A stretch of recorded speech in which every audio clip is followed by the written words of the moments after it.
I am quite resilient, I think, but a healthy amount of delusional as well, because I always be a little bit delusional and you'll go very far. Honestly, I think it's a really good ingredient. Hardly anyone's career is a straight upward trajectory. For most people, it's peaks and troughs, peaks and troughs. This last year has been a good example of that because I had lots of adventures. I'm just going to really enjoy the moment of it because otherwise, what is the point? Where do I think this is leading? You know, there's that sort of Jacob's ladder.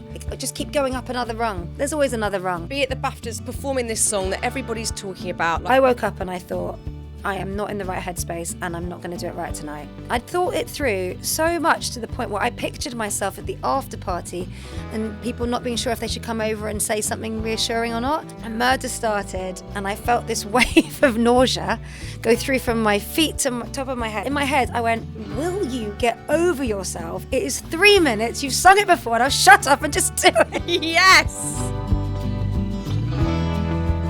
Sophie, it's so lovely to see you. You too. Yeah, we're not having no camera people, no one sat around, because at the end of the day, we are just simply having a chat. We are, and it sets me up to feel like this is going to probably, I don't know, do people often cry? Sometimes. There's no pressure to cry. Okay. I can bring in some tissues if you want. Let's see where we go. We'll see where we go. And that's the beauty of it, is just, you do podcasts, you know what it's like. We'll just meander, and obviously it's an interesting one when I get to interview someone that I know, because it's not like I'm starting from scratch and having to delve into lots of different interviews, because I've met you a ton of times over the years, and I was actually thinking back, I really clearly remember meeting you, or at least seeing you for the first time. Really? When I was hosting Top of the Pops. It's probably like 2001, around that time. Sounds about right. And I remember you were stood to the right on a stage. You had a gorgeous little mini dress on. And I was just like, why is she so cool? She's the coolest person I've ever seen. And obviously it was when you were like blowing up, everything. You were just everywhere at that point. And this would have been Groovejet era. Groovejet. It was 100% Groovejet. And that song was, I mean, it's lived on, but it was everywhere around that time. Yeah, that was a pretty insane chapter. But also, it's interesting, that was your perception of me, because I think cool would probably be the last thing I was feeling on the inside. But yeah, it was, do you know what? It was pretty magical, because the preamble to that is I'd actually been in a band before that had broken up. I'd been, signed at 18, dropped by 20. So Groovejet will always be the song that changed my life. Not just because of its commercial success, but also because it took me into different genres of music and gave me a sense of adventure, which I've never lost since then. I like doing things that slightly take me out of my comfort zone. But obviously it also gave me back my day job. I didn't really have a plan B. So when my band had got dropped, I was like, I actually don't know what else I can do. So Groovejet gave me back the thing I loved. I mean, at that point, did you think, oh my God, if I've only had 2 years in this career and I've already been dropped, there's no point doing this. What is the point of me trying again? A sensible person would probably think like that, yes. But I just didn't have anything else that made me feel the way that singing did or does. And so I thought, I had a sort of bit of a talking to myself moment, really. I thought, right, from here on in, I cannot blame anything that happens to me on anybody else. I have to be responsible for what happens to me. Because it's very easy to go, oh, the band got dropped because of X, Y, Z, and if so-and-so had only done this, or if our A&R man had done that, or so-and-so in the band had done that. And I thought, I don't want that. That's going to just make me a bitter musician. I'm sure we both know a few of those. Yeah. Yeah. And I thought, I also want to...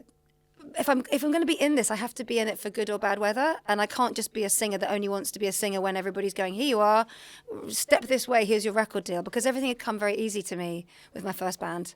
So I thought, okay, this is where you really prove if you love it, because you'll do it even if it's not going that well. So that was really the choice I'd made at that point. Yeah, I mean, you're the only one, and I'm saying this because I'm sure many people out there who do creative jobs especially get to that point of, shall I give up? And you'll only reach that point if you're willing to let it all go. But I think it's really interesting thinking of that first lesson that you learned so early in being accountable and thinking, I can't blame anyone else. Yeah. It's such an important one, but it's so hard to get to grips with that lesson, because it is the easier thing to go, is that person's fault, or I'm just an unlucky person, or we've all got these habits that we fall into mentally of putting the blame on other people or other situations. It's really hard to take a look at ourselves and go, okay, well, it's because well, I can only be accountable for myself. I didn't do this right, or maybe I could try this differently next time. But it's a fine line between that and then actually beating yourself up and going, I'm a piece of shit, I'm not good enough. How do you stop yourself falling into that category? I think you're right, and I think sometimes you just do that anyway. I think that's quite a default setting. In fact, it's probably only been in the last 5 years that I've started to pay attention more to how I speak to myself like that. I think I did do a lot of, I'm an idiot, I'm stupid. I think I've done it as a default setting for a long time. But the bigger picture with the music stuff was just that I really loved it. I have lots of friends that work in creative jobs, and I'm attracted to people who are optimistic, open to opportunities, fun to be around, just a sense of what might be about them. And I just thought I'd rather be in that club than sitting around going, oh, if only that had happened, then things would be different. For every time you ever feel like, and trust me, there's been lots of points in my career where I think this would probably be where other people might give up at this point. I just always wanted to be someone that was optimistic about my future, but also, I don't know, I suppose for every time you think, oh, maybe I should have got this, that, and the other opportunity, you can always flip it and say, maybe I've already got further than that, or maybe I'm exactly where I'm supposed to be. And I think if you work in an industry like ours where you look left and right of you and there's all sorts of people doing it all kinds of ways, there's not really a set path, you've got to have whatever makes you feel at peace with where you find yourself. So you can sleep well at night, feel good about it, and feel enthused. It's supposed to make you feel good, ultimately, I think. It is. But like you say, there's so many distractions of people who you could say, oh, they're more successful than me, or they're doing something shinier over here. It's really hard to not compare yourself. And I think also in those moments that you just described where, I've had it millions of times where I thought, fuck this, I'm out. I can't do it anymore. Or things are just going too badly and I don't want to feel mortified or lesser than I do already. To not give up, you do have to have this baseline of resilience, or at least the determination to try again and find a bit of inner strength somewhere. And that might sound like I'm being a bit dramatic, but I think when you're in the public eye, or in a job where it's public facing and there's lots of opinion, you do have to have this certain amount of resilience to put yourself back out there again. It's quite draining to keep putting yourself back out there and trying again. And if there's failure, it's very public. It's not a very nice feeling. Would you say you're naturally resilient, or that's something you've had to just throw yourself into and work at? I think I am quite resilient, I think, but also I think I'm in a healthy amount of delusional as well, because I always... It does help, doesn't it, in this industry? Because I always think a little bit delusional and you'll go very far. Honestly, I think it's a really good ingredient, because you think, but the maybe, the might be, the what if. And I remember... it was horrible being dropped when I was 20, but look, at least I was at the beginning, I was young. But when I had my fourth album coming out and Universal again said, this is the, I go back for more, but this is really a dysfunctional relationship. Hello, should we try it again? When I got dropped around my fourth album, which felt really different, I was in a different situation. But that one was this feeling of like, I am the only one pushing the boulder here. There's moments where I've thought, if I say, okay, I'm done, I'm going to go do something else, people might say, there might be like 3 people who are like, oh, we quite liked your last album. Everybody else will go, okay, fair enough, understood. So that's sort of something to hang my hope on. I can be a very simplistic creature. And if there's a couple of things in the diary, I'll be like, fine, that's it then. I will head towards those things and I'll work hard and go from the ground up. I think... Annoyingly, I think they are like the making of you in the end. It's annoying to say that because they're horrible to go through, but I always think I would have been so ghastly if my first band had just worked and that had been, if I was like this sort of bulletproof, I would have been horrendous to be around. I wouldn't have liked me. People don't realise how hard it is to sustain a career in music, especially in this day and age. I believe it's harder because it's an oversaturated market. You don't really make any money from selling records. You need to have a big tour and other things in the mix to ensure, Kate Nash has been talking about this brilliantly and eloquently she's good. Very recently, that it's really hard for those artists that either had big success and then things have petered off, or are that mid-level artist, let alone ones that are just starting out. It's really, really hard, not only to break in, but to keep it. And you've sustained a career now over 2 decades. I mean, that is a bloody long time. It's really long, isn't it? And it's hard, but it's hard graft. And I think when people can dip in and out of your career and see they don't even see the peaks and troughs. So like, oh, she's releasing an album, or oh, she's doing promo now. It's easy to think, oh, it's all right for her. She's just sort of jogging along. But of course, there are these moments where, like you say, there's a couple of little things that you can hook into and hope for the best. And and you do just hope that, I've certainly had that in my career. You just hope that things pick up momentum and that you can carry on. But it's really hard to sustain it. Yeah, and I think, most years I start with a bit of a question mark of like what the year will hold, what it'll look like, and you have to have a bit of faith that you'll end up busy. I love being busy. I love having lots of things going on, and yeah, I suppose what I think. You get bits of advice, don't you, at key moments. And I think when I was making my first record, one of the people I wrote was Alex James from Blur. And obviously he was a very experienced musician already at that point. And he said, hardly anyone's career is a straight upward trajectory. For most people, it's peaks and troughs, peaks and troughs. And I was like, right, that sounds smart. And I believe that too. And I think that's held me. There's a reassuring cycle to what goes on.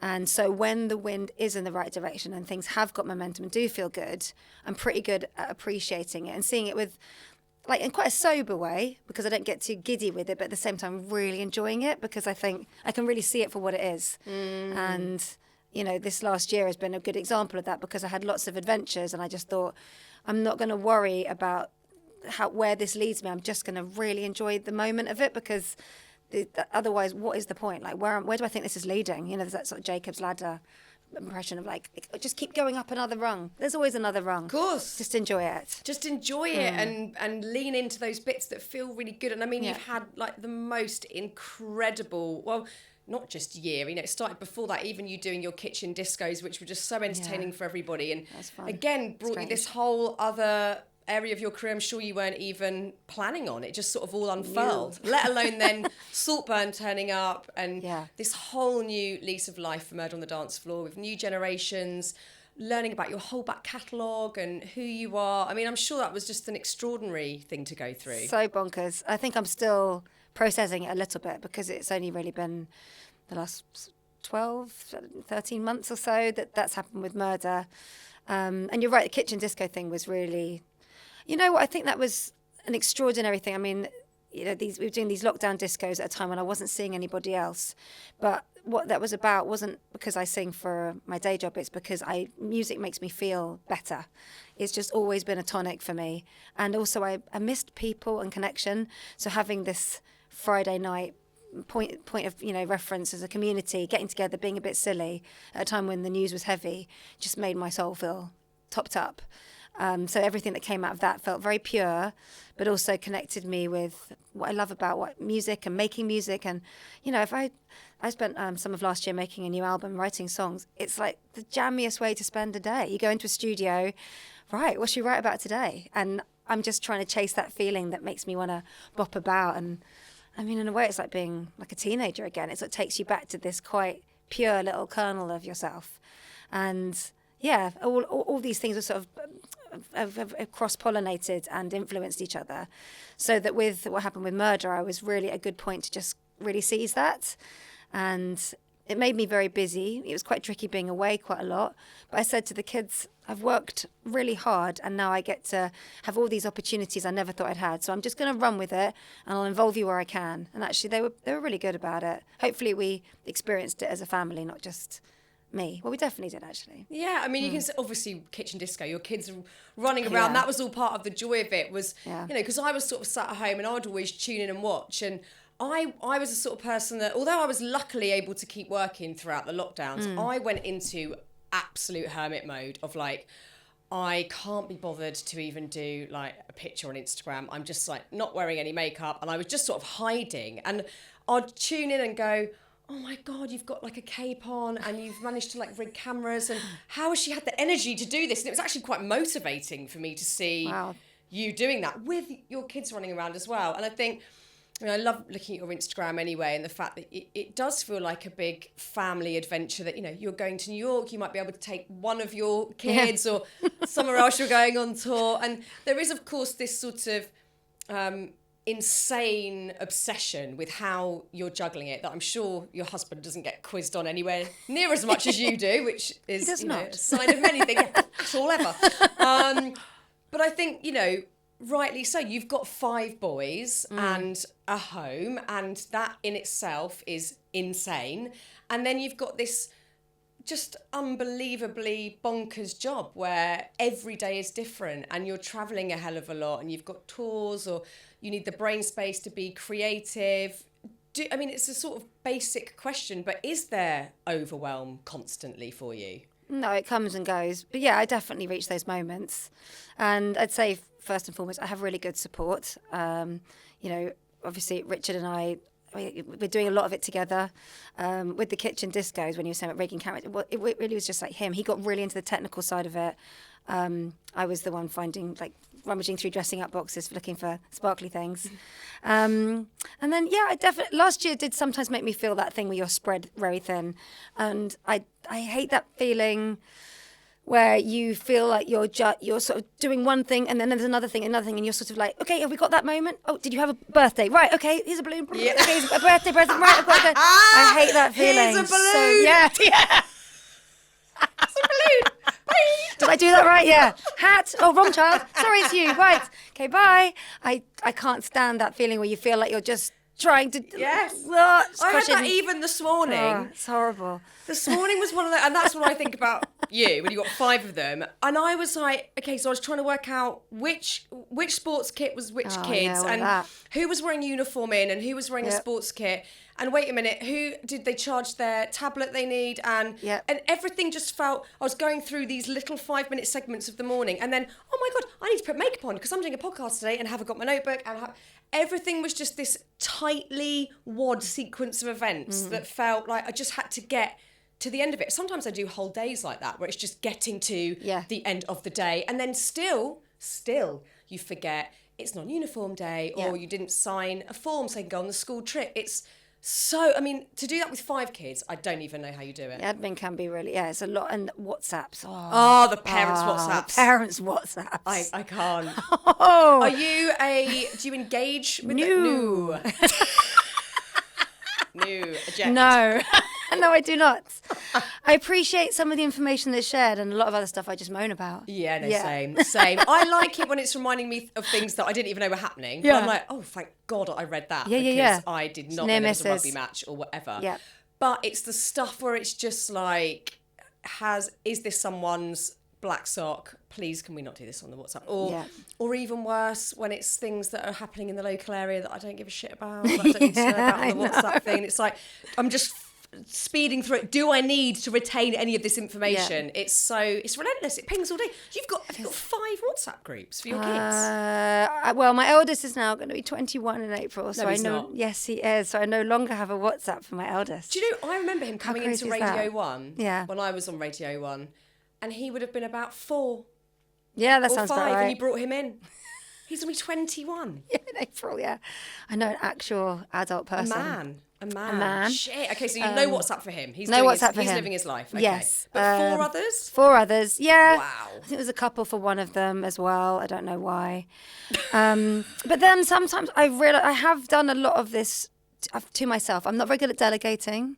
And I think because I have a job that takes me out the house and is quite self-centered, I like the fact that I know what's going on in their world, and I would find it very hard to delegate that. So I think there's a part of me that has invited some of this into my life, because there definitely could be ways I could spread it out, or even getting the kids to do more to contribute. My next one down is going to be 16 soon, but I've sort of made a lot of it my problem, I think.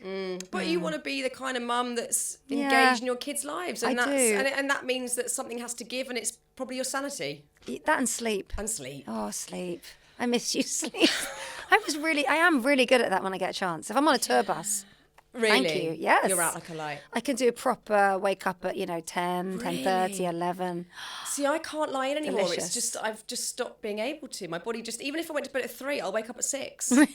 Yeah, like I'm not even joking just around. claw through the day. Yeah, New Year's Day, went to bed at 1:30, really late for me. 6. Why am I awake? Why? I could have a lie-in. My kids are still asleep. I was up 3 hours before the kids. Oh wow. Why?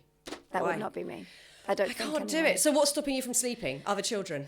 Just the kids, and then I put them off there in bed, and my kids go to bed relatively late. They just really love finding the different things that need to happen at bedtime. Yeah. Which I relate to. I'm quite like that too. And then I'll be like, right, what can I do that I didn't have time for during the day? Oh, so you're catching up when they're asleep. Yeah, I do bits and bobs. And at the moment, I'm in a bit of a mad sorting out phase. What, house cleaning? Yeah, I'm loving it. Drawers and cupboards. I'm so happy. It's the best. I'm so happy. Best thing ever. It really is. It's my favourite hobby. I love it so much. I could do it. If you gave me next week off, that's what I'd do all week. Same. I would, if I stopped doing this job, I would professionally do that. One of my kids wants to do that. Yeah, I would do it. He's disappointed with the way we live. But, That's so great. yeah, he's just like, it's constantly messy, he says. I said, it's not. There's spaces to do stuff. It's fine. There's 7 of you for have crying a lot out of loud. things. Yeah. It's a lot of stuff. But sorting out, I think if you're feeling glum, this is one of my go-tos, sorting out a drawer, even if it's just one or a cupboard. Oh no, it makes me feel great. It can change the whole landscape of your mind. I totally agree. It relaxes me. Every time I then open, like I did the knife drawer, it looks great in there now. It looks fantastic. Yeah, and finding things and what's this? I was disappointed the other day when I did the spices, herbs and spices. I'd clearly done it in 2020. Nothing was older than 2020. Right. I wanted to find relics in there. Nothing. We did another cupboard. We found something from 2012. And one of my kids was like, we should keep this because this is, what's that word, Mummy? A relic. It's retro. I was like, It's history. Put it in the bin. It's an embarrassment. Are you good at letting go of stuff that you don't like? Say you've got 4 pairs of sparkly silver boots. Are you letting go of some of them, or you're keeping stuff? I'm getting better, actually, I think, at being realistic. Maybe the same for you. I'll get a pile and I'll put something on the pile and I'll know pretty much instantly if I did the right thing. Does it spark joy? Yeah, and if it's just like, no, I'm at peace with that leaving. I've got a few things that are a bit nice that I'd like to see go to a good home. Most of it just goes to the charity shop. There's a few things where I'm like, is there someone I know, maybe like someone's teenage daughter or a friend of mine that might benefit from it? Because I like things being lived in and being used and enjoyed. Me too. But I am okay with it. And every once in a while, the charity shop will put something I've donated in the window, and I feel really good about that. I love it when that happens. That was mine. So you're doing that when everyone's asleep? Quite often, yeah, I like it. I do like it. It makes me feel, or I'll do it in the mornings when I get up, the weekends. That's the first thing I'll start doing is like some random cupboard. Yeah, it's great fun. So when I know you're about to go on tour again this year in May. Yes. And again, so that is where I guess you have to let go a little bit because you're not physically in the home. So you have to sort of step back to an extent. Yeah. How are you with guilt? Because I think this is still, it's a very obvious subject, but I think it is still something that most, maybe parents, but certainly mums feel when they, especially weirdly, when they really like the thing they're doing, whether it's work or something that is recreational, going out with mates, having a nice time. The guilt of choosing that over being with your kid is still this kind of maybe ancestral hangover that we feel so torn apart by it, that we then stop enjoying the job or the thing that we're doing because we feel so racked with guilt. How do you manage that? Yeah, I think subconsciously when I started my podcast, which you very kindly were my first guest for, which I loved, so patient with me. I think I subconsciously did start. You know, when you do something and you don't know exactly what you're getting out of a project. Part of the podcast conversation was about helping me have permission, because I think I was finding the guilt just too much sometimes, and I realised that I had been speaking about my work in a way that minimised it in front of everybody in the house. I was quite dismissive. I didn't give it much status. I'd say, I've got to run off and do this thing and I don't really want to be gone, and of course I'll be missing you, and I just have to go and I'll be back as quick as possible. And I just was making it very small, and it was not helping with the conversation in the house, because I'd made work a thing that was a bit small. So the kids could say to me, why are you doing that? And it would be huge, because I'd think, yes, you're right. Why am I? I've got a choice to make. I could be here. And then after empowering it a bit more, I gave it a bit more, it got a bit more respect. And then they stopped asking me as much. How interesting. Yeah, because I'd say, yes, I've got to go away, but it's important to me I do these things. And I'm really fortunate that I've been booked to do these things, because there's so many people out there that do my job and they've asked me to do it. And I really want to do it, and I want to do it well. So I'm going to go and do it, and I'll be back before you know it. I keep myself available. I think that's the thing. As they get older, it's easier. So especially for the older kids, they've got phones if they're at secondary school. So my 12-year-old, I don't think I've missed a school run no matter where I am in the world. I'll FaceTime him when he goes in, even if it's like 3 a.m. from me wherever I am, just because I know he needs that from me, and that's okay. That makes me feel better if I know he's feeling good. But other parts, I think I've just prioritised it better because I've stopped talking it down, actually, which I was doing for so long. That your tone then informs how they're reacting to it, because I think we assume it's this inherent thing that as soon as we're gone, everything falls to shit, whereas actually a lot of the time they're fine. They're and so fine. They don't even know you're not there, or and if they need you, like you say, you're available, you're around.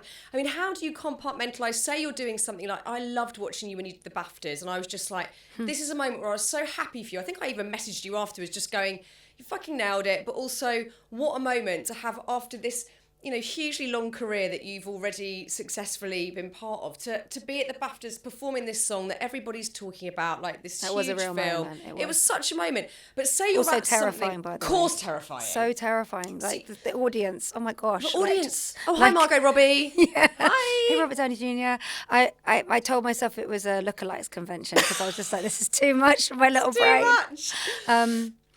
Yeah, that was, those things are moments, and I think actually around that time, that was even then, that was only February of last year, but I was already feeling a bit like, I'm away a lot.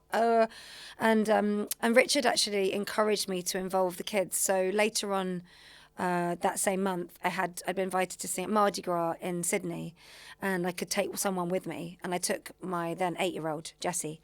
So he became my little date, and we had 4 days in Sydney. Wow.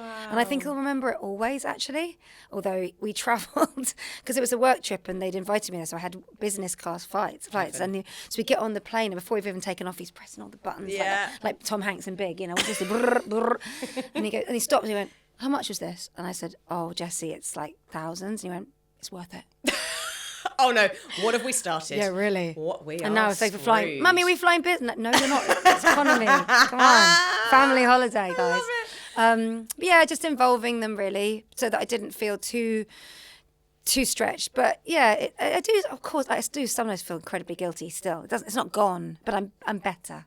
And can you quite easily click into, say, we all always have a level of drama going on, whether it's one kid's refusing to go to an after school club, or like they're everyday things, but it's constant, or a friend's fallen out with someone, whatever, and then the next thing you know, you have to really focus because you're on stage, you're in front of a crowd. Can you switch into work mode quickly? Yeah, I've had to. I don't have any indulgence about that. It's like literally the only way I've been able to do it. But I think in some ways, although sometimes it's to the point of ridiculousness, I'll be.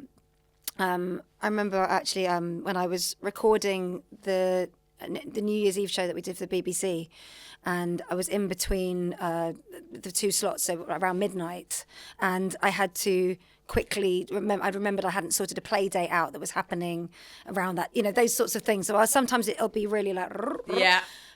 But I think what it's given me, which is something I think is helpful, is that I don't really need any specific situation to feel ready to do what I do. And I think it's meant that I've just had to be like, so long as I've got, it's basically I pack it in myself what I need for work. I don't need to have even time to, warm up or anything. It's like, just get out there. And I think that's actually helped me because it's meant I've felt more self-sufficient.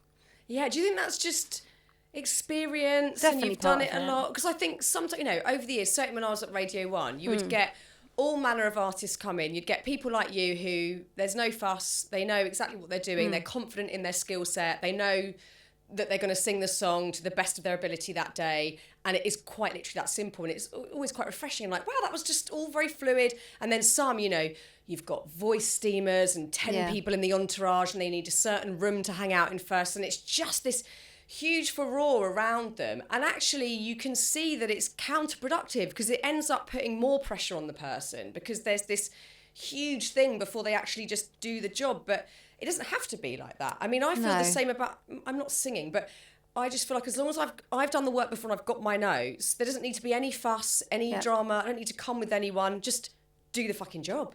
Yeah, and I guess actually thinking over, it's also about surrounding yourself with good people, isn't it? Because when you've got people around you that know what they're doing, that are really talented, you also have that. You're never doing anything on your own. And actually, I do feel like I have I only really work with people that I feel like I'm lucky to be working with, and that is a great advantage. So I shouldn't really I shouldn't forget that in the midst of my own, like, I can do this. I've also got around me people that are really good. And I think I was actually watching that boy band documentary that was on not long ago. Oh, I need to see this. It's the really Louis good. Produced one, yeah, and it made me remember that you can't help it but compare, you know, other people doing similar things to you as a very like for like, and you forget that some people have got, you know, corruption around them, or terrible management, or, you know, people that don't support them, and so their behavior becomes part of this whole little world that's around them.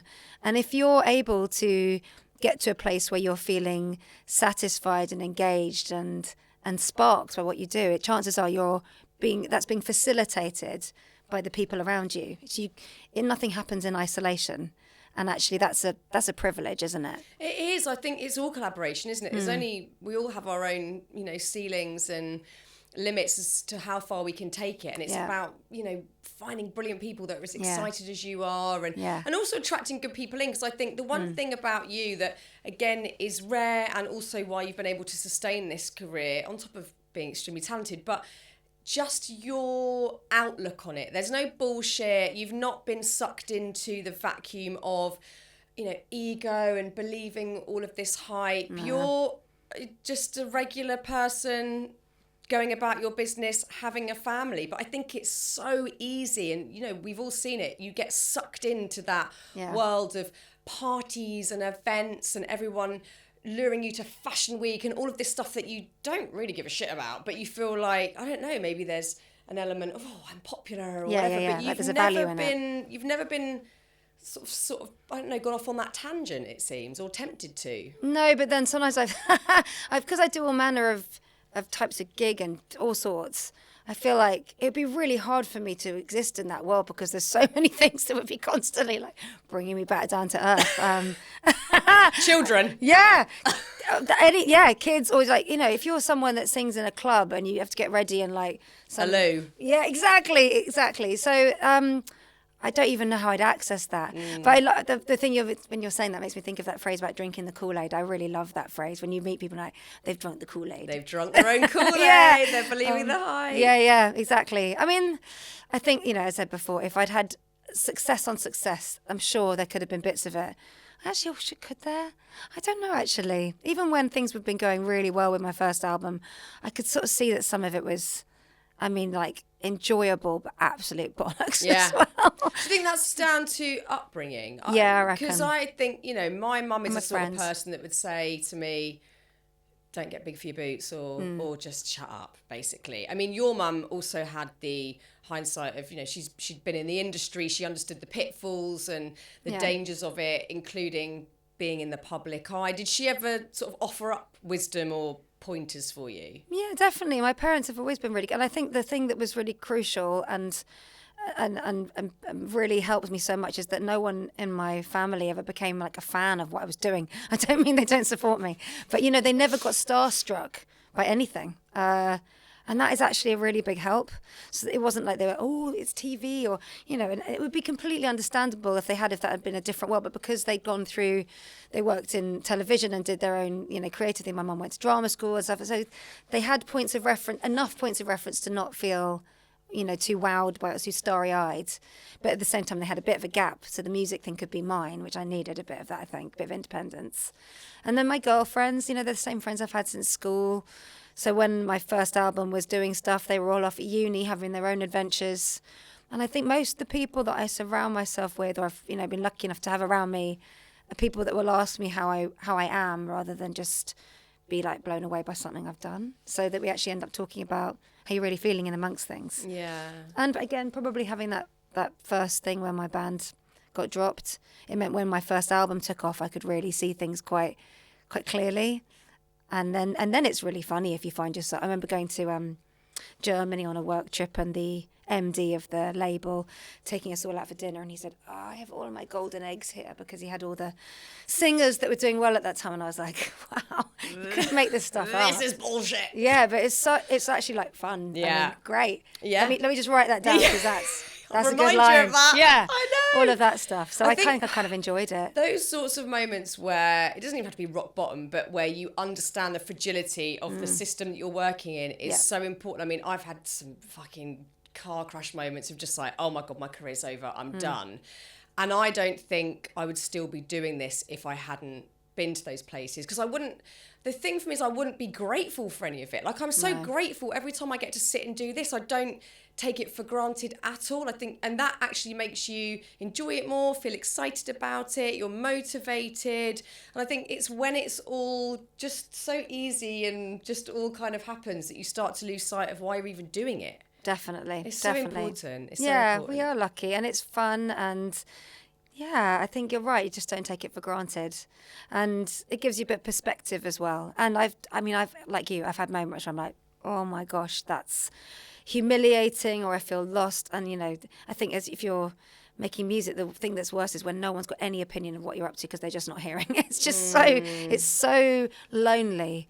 But there's always been like a little flicker of something where I'm like, I can just put one foot in front of the other. And what makes me think I'm entitled to anything more than I've got right now? I've got so many friends that are so talented, and it's not a level playing field here. But if you can still find the love and the enjoyment, then you end up feeling good about it, don't you? Yeah, without a doubt. Satisfied. I mean, how have you found, especially with the last year of having Murder on the Dance Floor just everywhere again, and also like taking you to the States, and it's been this whole global situation. With that, obviously, comes this accentuated fame, which you've got history of the last 20 years, but it's been quite intense the last year and a bit. How do you deal with that in general? Do you navigate it with ease? I think I've sort of realised when I first started getting recognised, I realised that there's different types of celebrity or fame. There's when people recognise you because you're part of something that's a cultural moment, but then it would be the same to them if they recognise you because you're in an advert that's played all the time or anything. But then it's different if someone's like, oh, the book that you wrote meant a lot to me, or, I heard your podcast and it really meant a lot. So when it's more specific about something you've done with a purpose and it's been received in that way, that's really special. But even, when I did Strictly is like this thing that's like this right at the heart of like culture. People will be, I'm walking the street, someone across the road, what dance are you doing the weekend?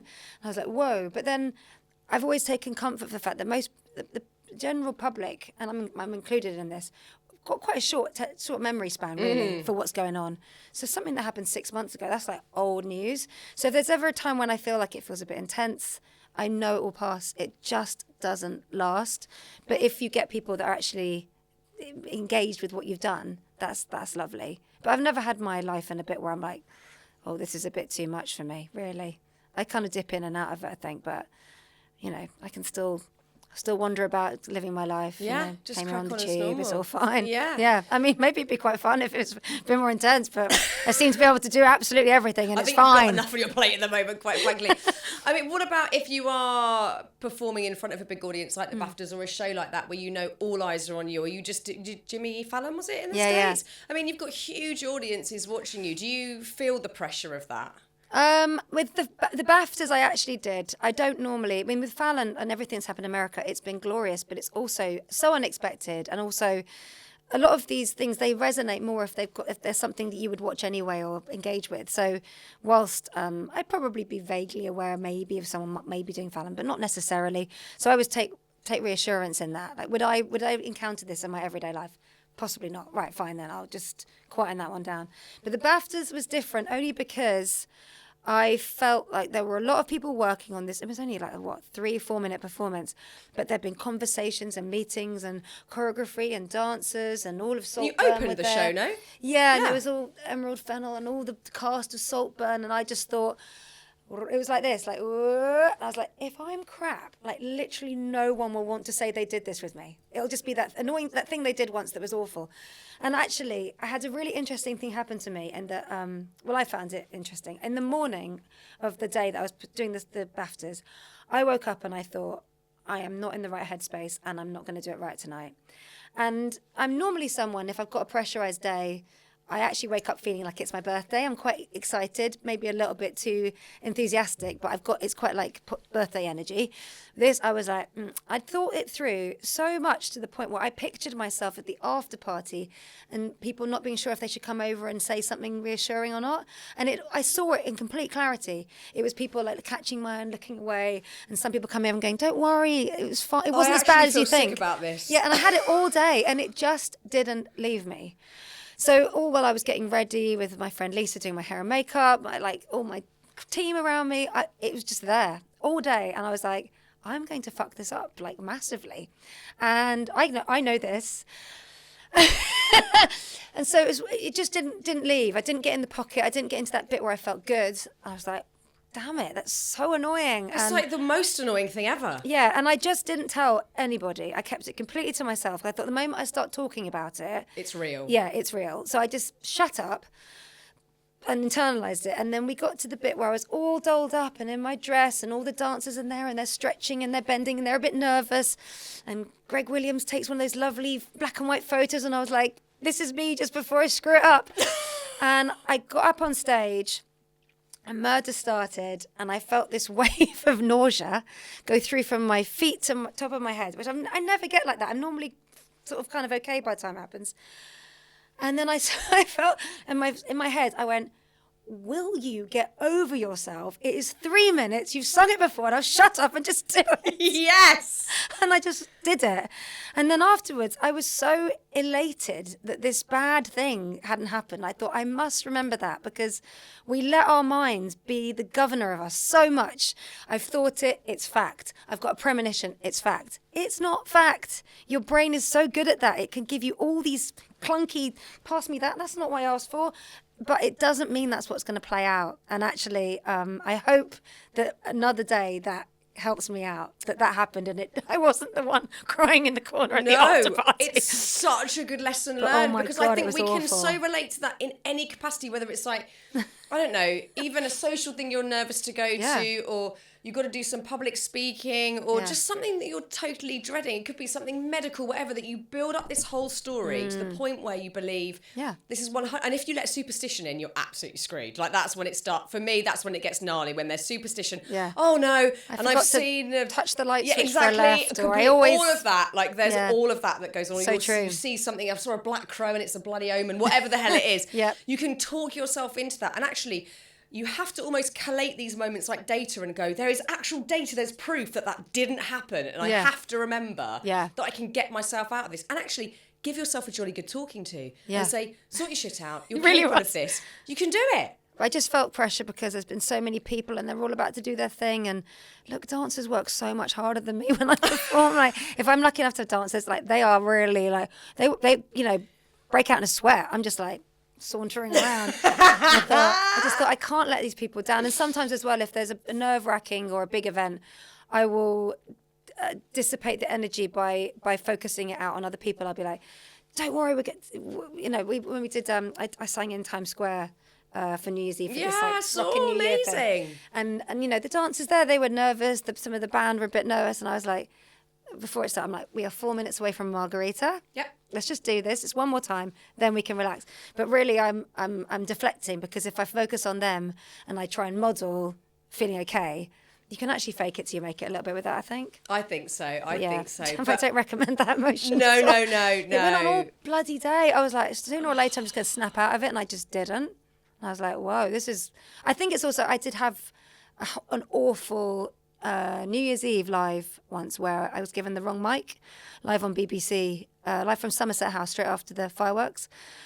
I was given the wrong microphone, so when I started singing I couldn't hear anything, and I knew there were like 10 million people watching, and it is horrible. So I did have the bit where I went to a party afterwards and people going, it's not that bad. So I've lived that version of events the worst. too. I mean, the world still turns, but I wouldn't. I don't want to do it again. No. We've all had those really bum clenching, horrendous moments. Yeah. Oh, it's me. It's happening. Yeah. I'm in the middle of it. What am I doing? No, I'm still just rabbit in headlights. Actually. Yeah. Oh wow. It is. I have so many anxiety dreams still now about even I'll be in a radio studio and the faders are like 10 metres that way and 10 metres that way and I can't get to them. And it's like that anxiety of everyone thinks I'm a twat. This is horrendous. Like it's the worst. All comes crumbling down. The worst feeling. And actually, do you know what? I think it's a really amazing thing. Even after like the time it did happen to you, again, to prove to yourself, you can recover from humiliating moments. And they're not even... Yeah, like they're humiliating to you in the moment, and then like you say, everyone forgets about it 10 minutes later. But I think to prove, you're like, not really. But I think to prove to yourself that, you know, I think most of us stop taking risks or don't do things because we're so scared of being humiliated. It's one of the worst feelings ever, being humiliated. I've had awful humiliation in moments of my life, but then I'm sat here today and I can public speak and I feel like I'm confident in the job that I do. And I think we do have to remind ourselves that we can overcome it, and it might take time, but we can pick ourselves back up. We can get our confidence back slowly. Do you find yourself saying yes to things because they scare you a little bit? Sometimes, but I'm still massively racked with fear about certain areas.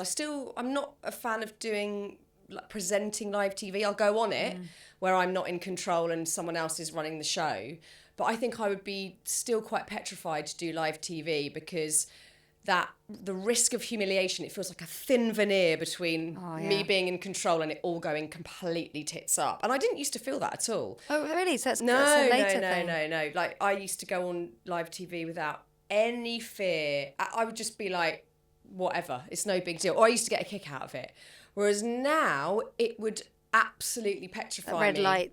Live TV used to give me panic attacks. I used to find it absolutely... It's terrifying. Yeah, it's the bit where they'd be like, okay, we're going live in 2 minutes. And I'd think, I can't get out of this. No. And I've just got to be here and got to do this. Because you're trapped in it. You know you can't... I feel trapped, you're absolutely trapped. Yeah. There's no option. Whereas I think now, I'd like to think if I was in that situation, I was on live TV and I felt a panic attack coming on, that I would just sort of say it out loud and go, do you know what?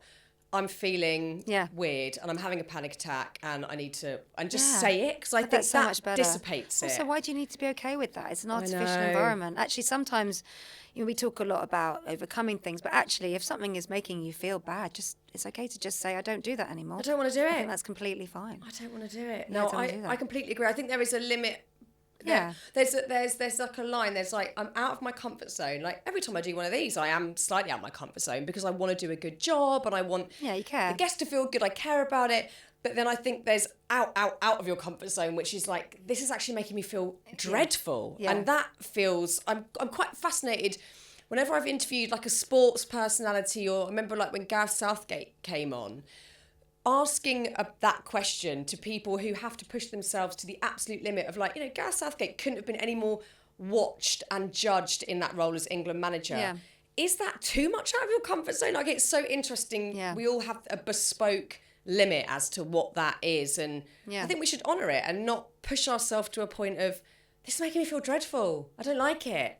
And also, if you're for sports people, what do they do when they're on the other side of those things? How do you get the bits of that job that made you were thriving on? Where do you find that? I know, where do you find that? Yeah, I find that interesting. I know. Well, luckily for you and me, we're still working and doing our thing and getting that feeling. But I think it's never far off that thought. What if I wasn't doing this? Where would I get that kick? My kids are horrified when I say I'm not going to retire. That scares them a lot. That's so great. Yeah, they're like, what? Please. 5 more years, right? My kids are like, sorry, what is your job? I don't get what it is. I'm like, I don't know. I've got a fucking clue. Just chatting in different mediums. It's ridiculous. Oh my God. Well, look, good luck on tour. What is it? You're going out in May? Yeah, out in May. My big thing at the moment is finishing my album. Yeah. Handing all the music in. I've worked really hard on it, so I'm excited. Feeling great about it? I am, actually. Who knows what happened with it, but it's the album I meant to make, and you can't really do more than that. That's a good feeling. Yeah, I like that feeling very much. Is that an album that therefore it sort of writes itself? You're like, really the tone of it, it's fun. So I knew I wanted to do a pop dance record. I spent 10 years working with a singer-songwriter called Ed Harcourt, and we did quite left field, quite introspective, some folky stuff. I loved it. I needed it so much. And we knew we were going to do 3 albums and out. So as that was doing the 3rd album, I was thinking, what do I do next? I thought, I think I'm going to go back to the sort of music I used to make. And then with what happened with murder, it basically meant that I could then get in the room with really great people. So I just took full advantage. Yeah, I exploited the situation and worked with some amazing people and had so much fun. I love it very much. It's such a joy, like pop music. This is my the best. Yeah. And you love being on tour? I do, actually. I love performing. I feel like I'm still curious and still getting better. It's one of those things I feel like I'll keep learning till I stop. And I like that feeling. I think Which is never. Yeah, which is come out. Whatever happened to Baby Jane is where I'm hoping to end up. That's always been my destiny. Green eyeshadow. Could they please wheel us both out in like 30, 40 years and we'll just do this again? Exactly, yeah. See what we've got to say then. Hopefully we'll be wiser and have more stories. That'd be nice. I'd like to end by asking you, where is your happy place? My happy place is people, actually. So it's where my people are. Friends, family. Yeah, that's where my happy place is. Simple. Gorgeous.